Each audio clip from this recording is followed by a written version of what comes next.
The Centaurus A, showing the characteristic jets of gas thrown off by a supermassive black hole. Image ESOWFI optical MP fresh UAPEXA, Vice al. Submillimeter NASA Kokfar, Kraft al. X-ray at the core of each large lies a supermassive black hole with a mass of 1 million suns.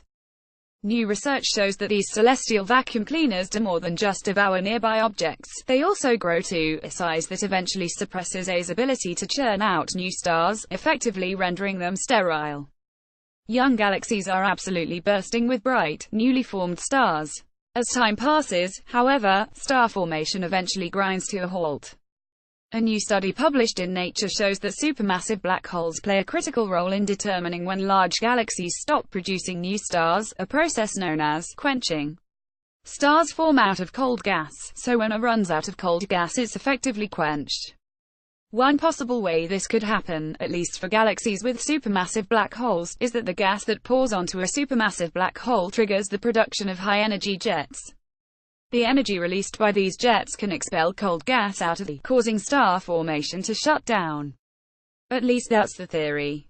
This idea has been around for quite some time, but no observational evidence existed to support the alleged correlation between supermassive black holes and star formation.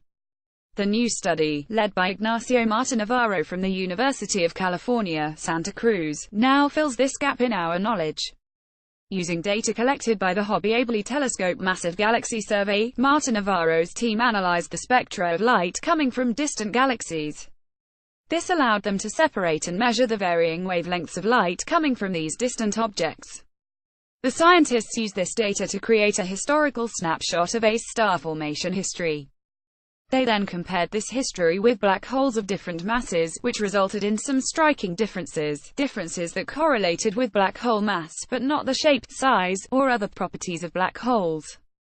The subsequent quenching of star formation takes place earlier and more efficiently in galaxies that host higher mass central black holes, wrote the researchers. The observed relation between black hole mass and star formation efficiency applies to all generations of stars formed throughout the life of A, revealing a continuous interplay between black hole activity and cooling, as Marta-Navarro clarified in an accompanying statement. For galaxies with the same mass of stars, but with a different black hole mass in the center, those galaxies with bigger black holes were quenched earlier and faster than those with smaller black holes. This means that star formation will last longer in galaxies with smaller central black holes. Accretion onto more massive black holes leads to more energetic feedback from active galactic nuclei, which would quench star formation faster, he said. It's an exciting result, but there's still lots of work to do. While the researchers managed to produce observational evidence showing that black hole mass can be connected to the quenching of star formation, they're still unclear about the exact mechanical processes involved.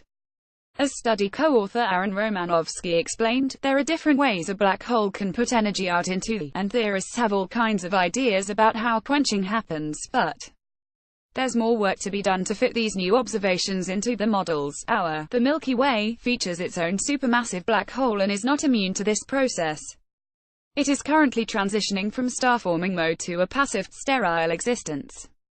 Eventually, a few billion years from now, all the stars in the Milky Way will be extinguished, and the supermassive black hole at center will evaporate into nothing. It's a grim prospect, but such is the way of the indifferent cosmos. Nature.